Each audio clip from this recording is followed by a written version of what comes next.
Olá e bem-vindos de volta a mais um vídeo de domingo do canal. Hoje a gente vai apresentar a carteira, como ela está performando ao longo do tempo. Vou trazer pela primeira vez a minha carteira brasileira e como ela também está performando. Lembrando que tudo que eu faço aqui não é com recomendação de assessor, não é recomendação de alguma research, é tudo por minha conta e própria. Vamos falar sobre Petrobras, que teve operações atípicas, com opções que levantaram uma suspeita de insider trading, de informação privilegiada. Vamos tratar também sobre o resultado de Petrobras, que mostra, de certa forma, para onde está indo o desempenho do Ibovespa, né? Porque Petrobras tem um peso muito grande no Ibovespa. Vamos ver como está indo o fluxo de caixa da empresa. E, por fim, Fleury, que lucra 81,3 milhões no quarto trimestre. A gente vai dar uma olhada. Então, bem-vindo de volta. Normalmente, nos quadros de domingo, eu mostro a minha carteira, que no caso é uma carteira bem concentrada dentro de ativos internacionais, que é onde eu investo a maior parte do meu dinheiro. Hoje, com uma performance de 54,31%, há mais ou menos um ano que eu comecei a investir nessa carteira. E dentro dos ativos que eu invisto, eu tenho S&P Global, Fortinet, Moody's e Canadian Pacific e outras que eu vou passar aqui. Você pode pausar o vídeo e olhar cada uma delas, eventualmente pesquisar sobre elas. Eu tenho um vídeo no canal sobre cada uma delas, ou as que eu não tenho eu vou fazer ainda no futuro, com a porcentagem bem concentrada na minha carteira, porque eu acredito muito nas teses dessas empresas. E, consequentemente, elas têm performado também muito melhor na minha carteira. Claro que é um risco que eu estou disposto a fazer e não é uma recomendação de investimento para você. A minha rentabilidade também, desde o começo da minha carteira brasileira, que eu comecei a investir lá em 2019, está com hoje acumulado de 112%. Não é uma rentabilidade astronômica, mas eu gosto muito dessa rentabilidade. É praticamente dobrar o patrimônio em 4 anos, isso é muito bom. E acho que tem sido um bom caminho de aprendizado e um bom caminho de aprender realmente o que performa bem e o que não performa. Eu já investi em porcaria e já investi em coisa muito boa. Então hoje eu tento podar esses galhos ruins, né, da minha árvore de investimentos para poder ficar só com aqueles que estão bonitos, com aqueles que estão crescendo e trazendo mais resultado para minha carteira. Então a Petrobras apresentou operações atípicas, com opções que levantam suspeita de informações privilegiadas. Então como é que funcionou, né? 7 milhões foram negociados em contratos atípicos antes de entrevista com o CEO ser publicada. O que acontece? Normalmente no mercado a gente tem opções de compra, que é quando eu vou lá e compro, apostando que o preço da ação vai subir. Existe também aquelas pessoas que apostam que o preço da ação vai cair. Existe a opção de venda de uma ação. Como é que ela funciona? Se eu não tenho uma ação, eu não tenho ação de Petrobras, e eu decido apostar na venda da ação, eu acredito que o preço da ação vai cair, eu posso fazer pegar emprestado uma ação, por exemplo, se você tem uma ação para o longo prazo de Petrobras e eu quero vender, né, essa ação, eu pego emprestado ela, vendo ela a mercado, com um contrato de que eu tenho que recomprar ela em algum momento. Se ela vai subir, eu perco dinheiro. Agora, se ela cair, se eu comprei ela de você, né? Se eu, no caso, peguei ela emprestada de você a R$ 10 e eu vou te devolver daqui 3 meses com juros de 2%. Tu tá alugando a ação para mim. E daí eu vou lá, vendo ela no mercado e ela cai até R$ 7 mais ou menos. Eu ganho R$ 3 em cima de lucro. Então é assim que funciona a venda de ações. Eu vendo a tua ação e depois eu recompro ela para você. Você saiu exatamente idêntico com os juros que você me alugou aquela ação e eu corro o risco da venda da ação. Então alguém fez isso, né, logo antes do CEO logo antes de uma entrevista com o CEO ser publicada. Como é que funcionou isso, né? Então a Bloomberg ela fez uma entrevista com o Jean Balprates e eventualmente trouxe notícias muito ruins à tona. E eventualmente alguém tinha uma informação privilegiada acerca disso e fez a venda da ação. Isso é ilegal, isso não pode acontecer. Então repercutiu, né, que os órgãos competentes de, por exemplo, a CVM e outros órgãos de reguladores têm que ir atrás para ver se na Bloomberg ou na própria Petrobras essas informações já tinham sido vazadas. E isso não pode acontecer, porque informação é dinheiro. Quando uma empresa solta um resultado, solta um fato relevante, qualquer coisa ela tem que ser soltada para todos e não antes para alguma pessoa específica. Vamos continuar agora com a análise de Fleury. Ela apresentou resultados dia 7/3. Eu sou acionista de Fleury já há algum tempo e eu gostaria de ver como é que foi esses resultados. Então, aqui na matéria, né, a Fleury lucra 81,3 milhões no quarto trimestre, uma alta de 162%, e aprova 80 milhões em dividendos. Então, a empresa de medicina diagnóstica Fleury registrou um lucro líquido de 81 milhões, um EBITDA teve alta de 61% e 375 milhões no quarto trimestre de 23. Então, a receita bruta alcançou 1,383 bilhão, então você vê que a empresa já é relativamente grande, crescimento de 5,1%. Tem que lembrar também que a Fleury fez aquisição em maio de 2023 da Hermes Pardini, que vai entrar nesses resultados. Então, a Hermes Pardini já é gigante também, está muito concentrada em Belo Horizonte e em Goiás, por exemplo. E dentro disso, a Fleury expandiu bastante o território que ela ocupa. Então, eu acho que é um movimento que eu gostei bastante dentro da tese da Fleury.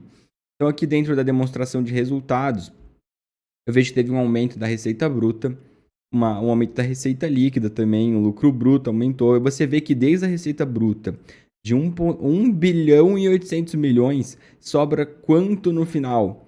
Sobrou de lucro líquido 81 milhões. É muito pouco. É uma margem extremamente pequena. E esse é o meu problema com Fleury. A Fleury tem que ser negociada bem barata, de certa forma, porque ela tem uma margem muito pequena. A margem líquida de Fleury histórica, ela caiu bastante desde lá de 2017. E ela teve também um problema muito grande com o aumento das dívidas. Então, o que aconteceu? A Fleury, tanto que ela saiu lá de 2020 de R$ 25 a ação para, no caso, R$ 16 agora, tá? Mas o que aconteceu com a Fleury? Ela entrou no ciclo de alta de juros que a gente teve, que foi lá de 2% para 12% pelo Banco Central. Ela teve a dívida dela que era pós-fixada, que foi um erro da administração deixar a dívida em pós-fixada, aumentar um monte. Então, a dívida, os juros da dívida aumentou muito. Isso acarretou no resultado da empresa. Eventualmente, o preço dela caiu acompanhando isso. E, além disso, ela teve piores operacionais em relação que diminuíram a margem dela. Então, ela aumentou o reinvestimento dentro da empresa, reduziu margem e a dívida ficou maior. Então, deu tudo de errado para a empresa de certa forma. Mas eu gosto muito do case. Por quê? Porque eu vejo que o setor dentro de laboratórios do Brasil é um setor que está crescente. É um setor que vai ter que aumentar o lucro, vai ter que aumentar a receita, vai acontecer isso. Porque tem o envelhecimento populacional chegando. Cada vez mais existem mais envelhecidos do que mais jovens sendo, digamos, nascendo, né? Mais crianças nascendo. Isso é muito claro quando você pega a pirâmide etária brasileira. Então, quando eu comparo essas cores que são mais fortes com as cores mais fracas, que são de 2010, você vê que, por exemplo, aqui de 0 a 4 anos, tem muito menos jovens do que tinha 10 anos atrás. Enquanto mais velhos, aqui de 70 a 74, tem muito mais velhos do que 10 anos atrás. Então, eu quero demonstrar isso para vocês, falando que está envelhecendo, todo mundo sabe disso, tem um problema em relação à previdência social brasileira, e mostrar como que a empresa pode se beneficiar disso também. Então, aqui até no Mundo da Educação eu peguei uma matéria que mostra as pirâmides etárias, mostrar para vocês, por exemplo, a pirâmide etária jovem, que é de países subdesenvolvidos. Você tem muita gente nascendo, não tem programas para poder constringir, digamos, de certa forma, a criação de novos filhos pelas famílias. E, eventualmente, nasce bastante gente e morre bastante gente ao longo do tempo. Então, muitas doenças, falta de saúde e assim por diante. Aí nós temos a pirâmide etária adulta, que é o que o Brasil está de países emergentes, que é o desenvolvimento econômico possibilita que mais jovens permaneçam vivos e, eventualmente, menos crianças sejam nascidas. Por quê? Por exemplo, tu pega 10 anos atrás, 20 anos atrás, eu pego a minha avó, tinha muitos irmãos. Agora, eu já tenho só uma irmã, por exemplo. Então, cada vez mais os pais têm menos filhos. E agora a pirâmide etária envelhecida, que é para onde o Brasil está se encaminhando, é uma estabilização no número de nascimentos e uma grande densidade populacional acerca de pessoas envelhecidas, né? Pessoas mais idosas. E pessoas idosas fazem exames com mais frequência. Pessoas idosas fazem exames mais caros, possuem normalmente mais patrimônio para pagar ressonâncias magnéticas, tomografias, exames laboratoriais, normalmente possuem mais propensão ao câncer. Quando chega mais velho, cai mais, então tem que fazer mais próteses ortopédicas. Quando tu vê tudo isso, é um mercado que está em crescimento. E a Fleury está extremamente bem posicionada para pegar esse fluxo de receita que vai vir demograficamente. Hoje, essa é a minha tese da empresa.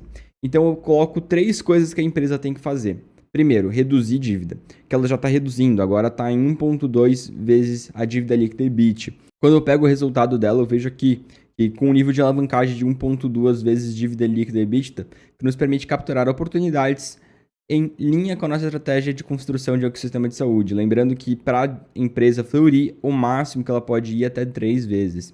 Então, nesse caso aqui, eu acho importante que a empresa ela vá se desenvolvendo nesse sistema e aumentando as linhas de negócio. Tanto que quando eu pego aqui dentro do Fleury Day que eles fizeram ano passado, eles mostram aqui o mercado de oncologia crescendo, o mercado de ortopedia crescendo, o mercado de oftalmologia crescendo e o mercado de infusões. Todos esses mercados estão crescendo a receita e vão continuar crescendo.